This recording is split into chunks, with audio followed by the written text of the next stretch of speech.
Okay, so another very basic core exercise that is very useful for training dragon boat, besides the plank, that you can repeatedly do, is going to be called the Russian twist. So some of you may know it, some of you may not.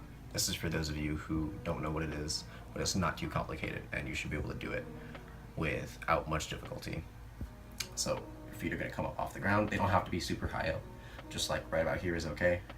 Okay, so take your arms, and I normally prefer to cross them. So as I do it, I'm going to have the opposite hand of the direction that I'm going in touch the ground, because if I have the same side hand touch the ground like here, like this, so I turn and touch the ground, it's not going to be a full movement, and it's going to cut myself short. I'm not going to get the full range of motion out of it. So as I turn, I'm going to touch it with the opposite hand.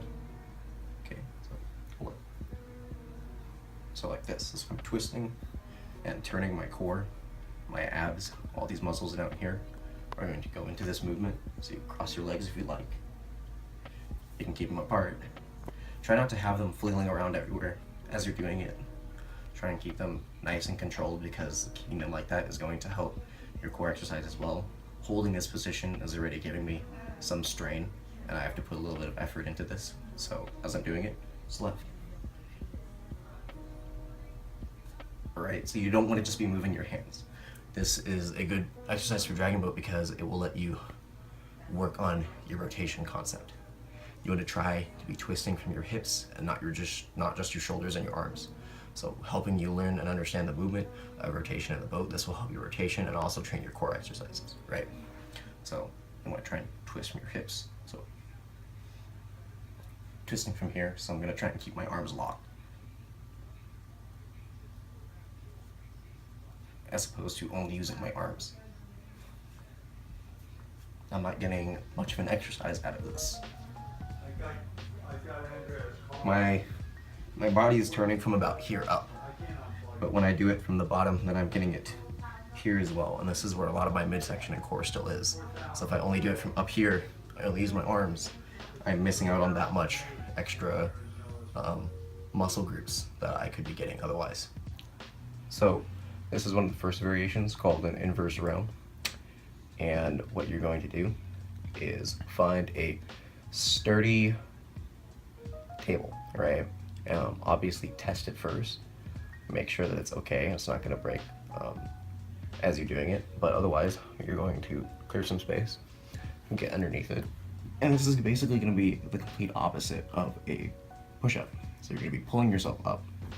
So here I have a table, so I'm going to have my hands facing this way, back towards me. I'm going to lock them right here. So you can already start to see how this is similar to a push-up or a pull-up. And it's even better because this way, if you can't do a full pull-up, even if you do have a bar, this is a way to train it and slowly work your way up to it. So your feet are going to be there, right? You're going to tense your core up, so take a breath in, flex your core, and then slowly start to pull yourself up. Okay, that's going to be one. So pull yourself out.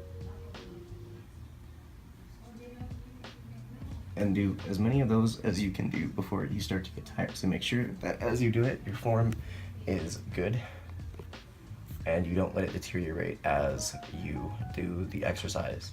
So when you are struggling to maintain basic form, that is probably when you should stop. Alright, so if you don't have a table to use, another alternative would be to do a dumbbell row. Now if you don't have a dumbbell at home, an alternative that you might have is a milk jug, milk carton, detergent, but anything with a handle will work that has some weight to it. So even if it's low weight, you can still do a lot of repetitions of the exercise to try and get the exercise in. This, once again, is really good even if you have a pull-up bar and you're not capable of doing a full pull-up yet, you can do this. So what I'm going to do here, this one's a little bit more finicky. Just like dragon boat, you don't want to arm this. So I'm gonna have another chair next to me, chair, stool, platform, whatever will hold you, will work. So get up here. My arm is going to be straight. I'm going to have my body like this. Right, so basically kind of like in an elevated push-up position, right? My feet are going to be back there, here like this. So I'm going to pick this up, and this would be arming it, right? So I'm just using my arm. This will only work your bicep and arm muscles that you don't want to train to do a full pull-up, right? So the purpose of this would be for you trying to move your back muscle. So you want to try, so I pick it up and I will use my back muscle like this and try and pull it up. And you can see here that my arm is not really bending all that much, right? So I'm gonna hold myself up here like this. You don't even have to suspend yourself as well. If you have something that's tall enough or something like that, you can just kind of let yourself rest like this. As long as you're getting that row movement in with the back of your body, like this, right? And I might have to sit here and do this for a while, but if you're not even capable of doing one pull-up, this is a way to train it.